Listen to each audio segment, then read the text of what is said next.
Olá, alunos! Hoje nós faremos a correção do PET 2, que se propôs aí a estudar o texto dramático.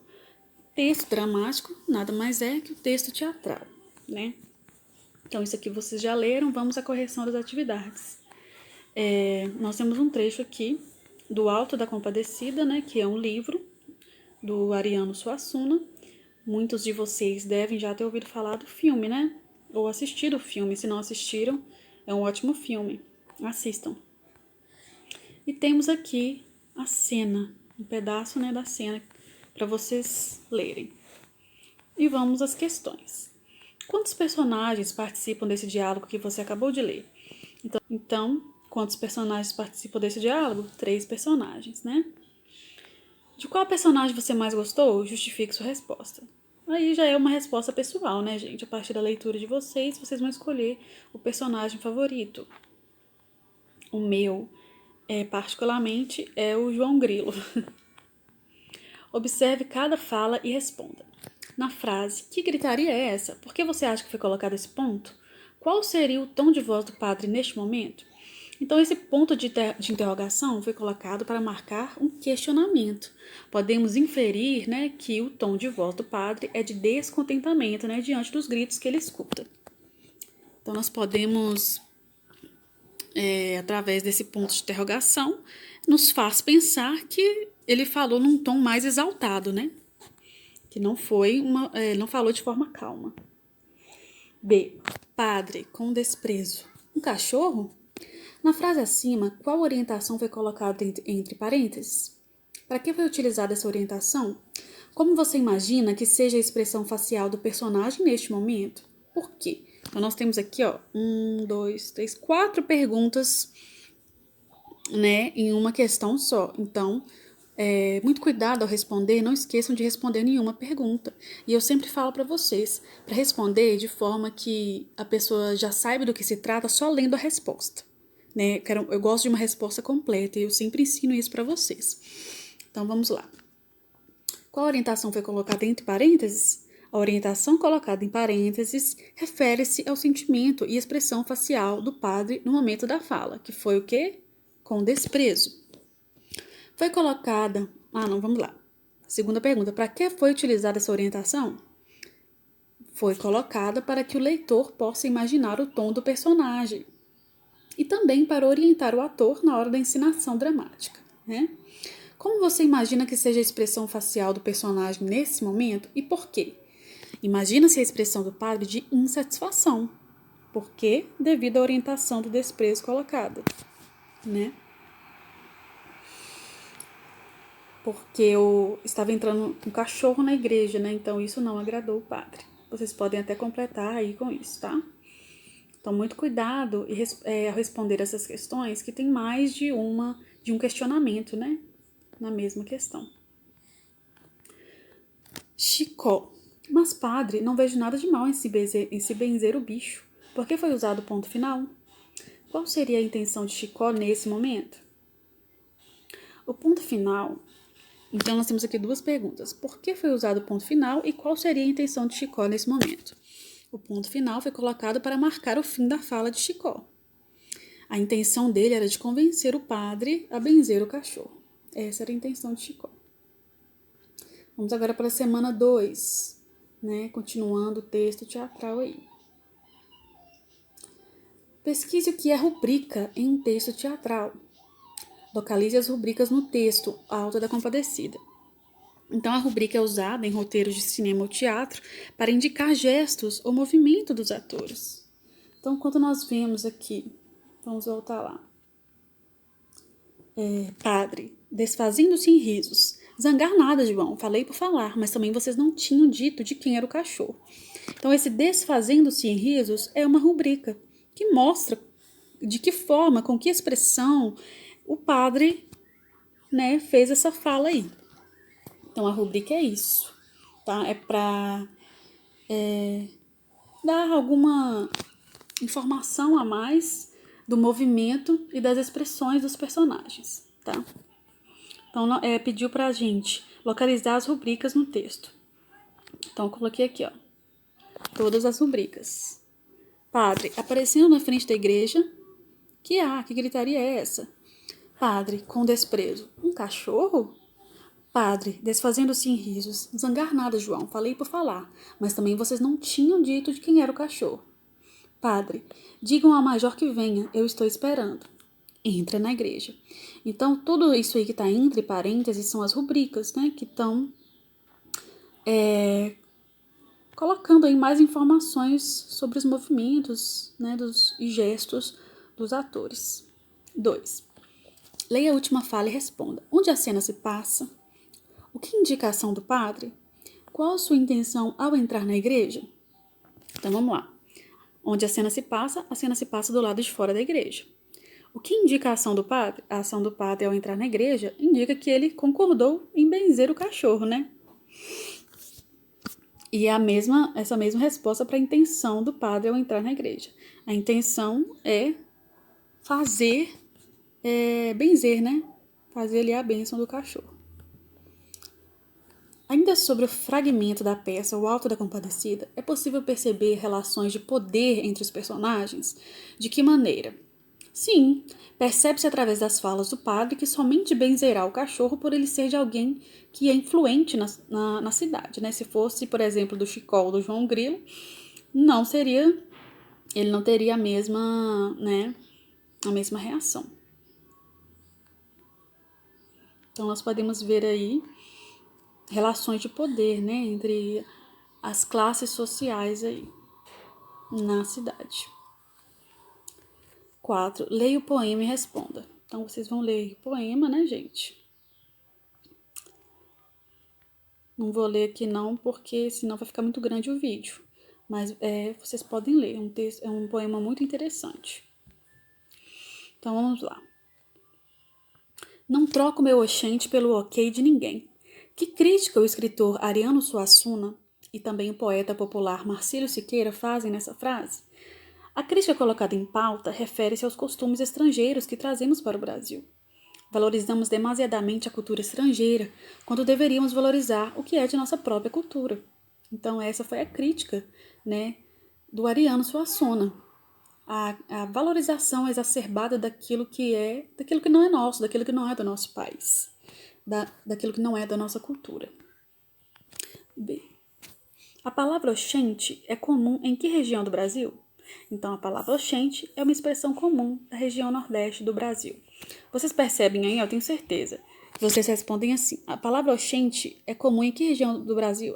Aí vocês respondem, Nordeste. Não, gente, faz uma resposta completa. A palavra oxente é uma expressão comum da região nordeste do Brasil, de forma que as pessoas leiam somente a resposta e já saibam do que se trata, tá? Levem isso para a vida de vocês. C. Registre expressões ou palavras típicas da cidade ou estado em que você nasceu. Acredito que a maioria aqui é de Minas Gerais, né, ou Itabira. Então, da nossa cidade, do nosso estado, nós temos algumas expressões como uai, arredar, trem, diverso. Então, são expressões características da nossa parte, né, da nossa localização. Em outros lugares, como Rio de Janeiro, São Paulo, não usam essas expressões. Então, isso são as variações linguísticas, né? Cada região tem um jeito próprio de se comunicar, tá? Os regionalismos. Coloque V para verdadeiro e F para falso. Nos parênteses, tem um errinho aqui de escrita, né? Parênteses abaixo. O Alto da Compadecida apresenta uma história muito engraçada que se passa no Nordeste brasileiro. Verdadeiro. O autor Ariano Suassuna era formado em engenharia civil. Falso. Não foi em engenharia civil que ele foi formado, não. Acredito que foi direito, se eu não me engano, tá, gente? Mas vou conferir. No livro, a história é apresentada por um palhaço. Verdadeiro. Se vocês lerem o livro, vocês vão ver que o palhaço começa apresentando a história, né? No julgamento final, João Grilo é o único que vai para o inferno. Todos os outros personagens... É o único que não vai para o inferno. Todos os outros personagens são levados pelo diabo. Falso. Então, leiam o livro, gente. Vocês vão gostar muito. Assistam o filme, tá? Espero que vocês já tenham lido e assistido, né? Mas enfim. Semana 3. Os fragmentos a seguir foram extraídos do Quarto de Despejo, Diário de uma Favelada, obra mais famosa da escritora mineira Carolina Maria de Jesus. Leia-os e faça o que se pede. Então, eu até disponibilizei no grupo do WhatsApp esse livro em PDF para vocês. É um livro pequeno que é super tranquilo de ler, porque muitas pessoas estavam tendo dificuldade, né? Então, temos aqui o trecho de Carolina. Meu sonho era andar bem limpinha, usar roupas de alto preço, residir numa casa confortável, mas não é possível. Eu não estou descontente com a profissão que exerço. Já habituei-me a andar suja, já faz 8 anos que cato papel. O desgosto que tenho é residir em favela. Então, vamos lá. Faça como Carolina. Conte qual é seu maior sonho. Aí seria uma resposta pessoal, né, gente? Qual é a maior aspiração da vida de vocês? O que na vida de vocês que vocês mais querem realizar? Aí seria o que vocês deveriam ter colocado. Todos têm um ideal, o meu é gostar de ler. A leitura é um hábito constante em sua vida? Explique. Também pessoal. Você vai responder se você tem o hábito de ler. Se sim ou se não, você vai explicar mais por quê. Se você não lê, você vai falar por quê. Se você lê, você vai falar também o porquê. E assim, no dia 13 de maio de 1958, eu lutava contra a escravidão atual, a fome. Carolina Maria de Jesus registrou essas palavras em seu diário há mais de 60 anos. A fome ainda é algo presente na vida dos brasileiros. Escreva o que você sabe a esse respeito. Então, o que você sabe da fome? Então, vocês teriam que pesquisar, gente. Pesquisar na internet. Vocês têm acesso à internet, a maioria de vocês, né? Em jornais. Será que ainda existem pessoas que passam fome, né? No nosso cenário atual? Ou todo mundo tem tudo o que precisa? O que vocês sabem sobre isso, né? Nós temos ainda lugares na região Nordeste onde pessoas não têm nem água para beber. Não precisa nem ir muito longe, né? Para a gente encontrar pessoas que estão passando fome, que estão precisando de algo. Então, vocês colocariam aí o que vocês sabem a respeito disso, né? B. Nós somos pobres, viemos para a margem do rio. As margens dos rios são os lugares do lixo. Não mais se vê os corvos voando às margens do rio perto dos lixos. Os homens desempregados substituíram os corvos. Com a pandemia do coronavírus, o número de desempregados tem aumentado no Brasil. Relate o que você sabe sobre esse assunto. Então, o que você sabe sobre esse assunto? Teve aluno que mandou mensagem para mim falando que não sabia nada sobre esse assunto. Como assim, gente? Tem que assistir jornal, tem que saber o que está acontecendo no mundo.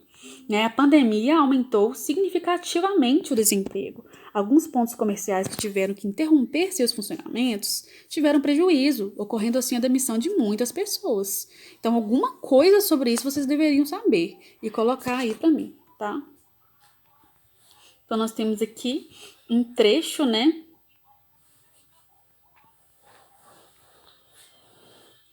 Um trecho aqui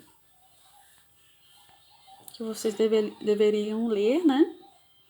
Temos também o vocabulário, explicando as palavras, o significado das palavras.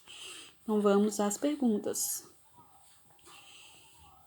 Aqui explicando também para saber mais, né? A variação social, que é a variação linguística, né? E cada grupo, classe social, região, tem o seu modo diferente de se comunicar. E o preconceito linguístico, que é muitas vezes o preconceito que a pessoa tem com o jeito de algumas pessoas falarem, né? Que é muito errado e muito antiquado. Então, nós não devemos ter preconceito com a fala de ninguém. Então, 3. Responda com base no texto. A. Descreva como você imagina a Lousada. Traga detalhes baseados na leitura do texto. Então, quem leu o livro aí sabe que Lousada é um homem da elite, muito educado e bem vestido. E descreva como você imagina Carolina. Traga detalhes baseados no texto lido. Carolina é uma mulher pobre, negra e que trabalha como empregada doméstica. Não precisa ser exatamente assim, né? Vocês vão colocar as impressões pessoais de vocês, depois de ler o livro. É só uma sugestão. C. Podemos identificar no texto pelo menos 2 variações linguísticas. Diga quais são e exemplifique com falas dos personagens. Então, as duas variações linguísticas são variação social, né, que cada grupo social fala de um jeito, né? As pessoas que tiveram mais acesso à escola falam de uma forma, quem teve menos acesso à escola fala de outra forma. E variação regional, que é de local, né? Cada local diferente vai ter um jeito diferente de falar. Então, nós temos senhor, fazer, árvore, né, que são alguns exemplos aí. D. Qual dos dois personagens do texto pode sofrer preconceito linguístico? Por quê? Então, quem está mais propenso a sofrer um preconceito linguístico? Lousada ou Carolina? É claro que é Carolina, né? Ela pode sofrer preconceito linguístico devido à sua posição social, devido a não ter muito estudo, né? Devido ao preconceito, ao racismo, enfim, devido a várias coisas aí. Ela está mais propensa a sofrer esse preconceito. 4. Por que é importante que as falas, rubricas, indicações cênicas em um texto dramático realmente retratem bem os personagens? Então, é importante que as falas, rubricas, indicações cênicas em um texto dramático realmente retratem bem os personagens, porque não há narrador para explicar as ações e descrever as características dos personagens da história. Assim, os atores precisam estar muito bem instruídos para passar a ideia pretendida. Quando não tem narrador, né, gente? Precisa estar bem explicado o que está acontecendo, de que forma o personagem está se movimentando, para quem for encenar, o ator, ele saiba exatamente qual vai ser o tipo, né, qual vai ser a forma que ele vai encenar, atuar esse personagem. 5. Que tipo de discurso dramático existe no texto? É usado o discurso direto ou indireto para introduzir as falas? Então, é usado o discurso direto para introduzir as falas nesse texto aqui, né? Discurso direto, gente, é quando o próprio personagem fala, né? Está falando. Por exemplo, se tiver assim, Ana disse que Flávio é bonito. É um discurso indireto, porque não é exatamente a Ana que está dizendo, é o narrador que está dizendo por ela. Se tiver, Ana disse, : travessão, Flávio é bonito, então foi um discurso direto, porque foi a própria Ana que disse, tá? Então ali, como é uma peça teatral, predominantemente o discurso é direto, tá?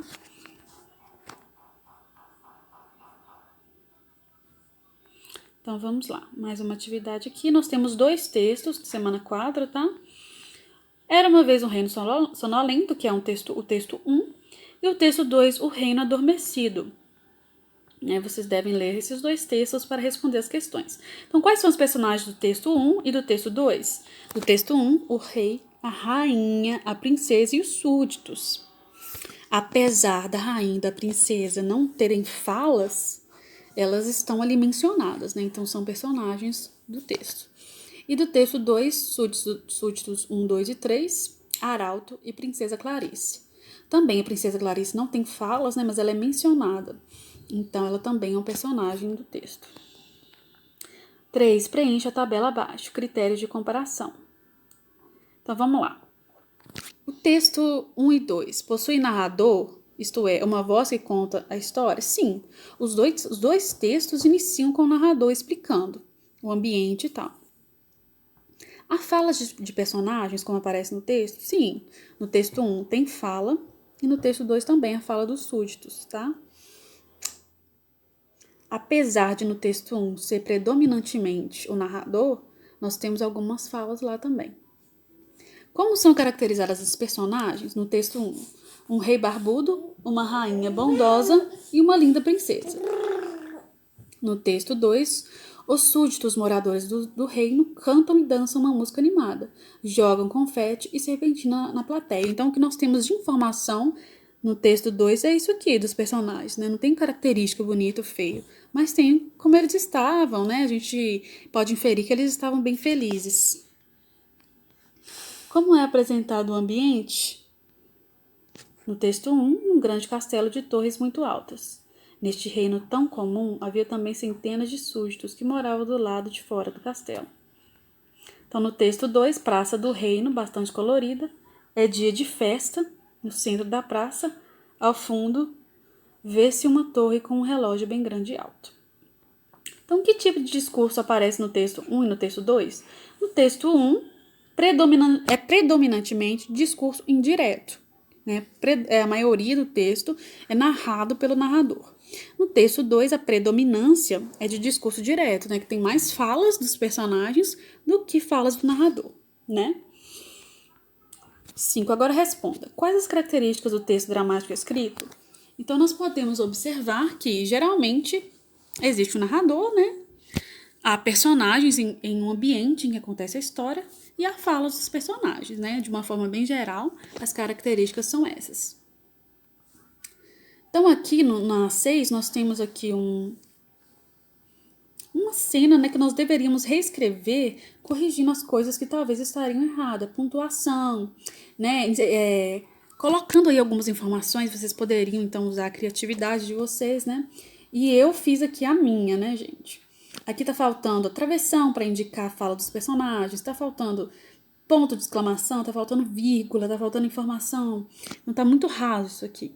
Então, a minha versão foi essa aqui, ó. Aí vocês façam a de vocês. Chapeuzinho e sua mãe. Então, eu já comecei inserindo o ambiente. Porque aqui já começou direto. Só fala assim, casa da mãe de Chapeuzinho. Então, não. Eu coloquei mais informações, detalhes sobre o ambiente. Chapeuzinho e sua mãe estavam em casa num dia normal, como qualquer outro. A mãe de Chapeuzinho preparava o jantar usando seu avental. Enquanto isso, Chapeuzinho experimentava uma linda touca vermelha que ganhara de sua avó. Quando de repente a mãe de Chapeuzinho recebe um telefonema com uma notícia. Então eu já inseri aqui, ó. Então elas estavam na casa da mãe de Chapeuzinho, então já coloquei todo aquele ambiente, né? Que a mãe estava fazendo um jantar e tal. Que estava de avental e Chapeuzinho experimentando uma touca vermelha que ganhara de sua avó. Então eu já fiz todo o ambiente com as informações que tinha aqui, né? Então vamos lá. Quando de repente a mãe de Chapeuzinho recebe um telefonema, cortou aqui, tá, gente? Recebe um telefonema com uma notícia. Chapeuzinho, vem aqui. Então o que eu mudei aqui? Coloquei outra versão para indicar a fala do personagem. Vocativo, quando a gente tá chamando. Mãe, Chapeuzinho, sempre tem uma vírgula depois. Chapeuzinho, vem aqui. Exclamação para mostrar que a pessoa está, né, exaltada, falando mais alto. E coloquei a rubrica aqui. Gritou a mãe desesperada, né? Ela deveria estar aqui entre parênteses, mas finge que está entre parênteses. Já estou indo, respondeu Chapeuzinho preocupada. Sua avó está doente. O que aconteceu com ela? Indagou Chapeuzinho assustada. Ela está gripada. Só isso? Sim, quero que você leve uma cesta de doce para ela e rápido. Ok, mãe. E foi Chapeuzinho, gente, pelo susto que sua mãe lhe dera ao fazê-la pensar que algo muito ruim tinha acontecido com sua avó. Eu coloquei aqui também o que não tinha lá, né? O desfecho. Então, vocês podem reparar que eu coloquei, acrescentei detalhes do ambiente, pontuação para a fala dos personagens, né? As rubricas também. Então, agora que você já reescreveu o texto, releia e observe. As falas das personagens são atrativas e ajudam a desenvolver o enredo? Inicialmente eram falas superficiais. Na adaptação foram colocados detalhes para deixar mais ricas e atrativas as falas. É utilizada uma pontuação que colabora para a expressividade do texto. Inicialmente, faltava sinal de pontuação, que ajudava a compor as expressões das falas dos personagens. Foram colocadas vírgulas, pontos de exclamação, travessão nas falas para melhor entendimento da cena. As rubricas estão claras e são suficientes para a encenação? Sim. Na adaptação, foram colocadas próximas das falas, de forma clara, para melhor entendimento. Então, vocês vão responder isso aqui de acordo com a sua adaptação do texto, né? A minha foi essa. E esse último aqui também era pessoal, para você pedir para alguém da sua família ler o texto que vocês adaptaram e fazer as observações necessárias. Então, gente, o PET 2 foi isso. Continuem fazendo as atividades, façam o PET 3, tá? Estou aguardando vocês enviarem. E Continuo no chat todos os dias, no WhatsApp também. Estou disponível para tirar as dúvidas de vocês. Então, bons estudos e não desanimem. Vamos continuar estudando.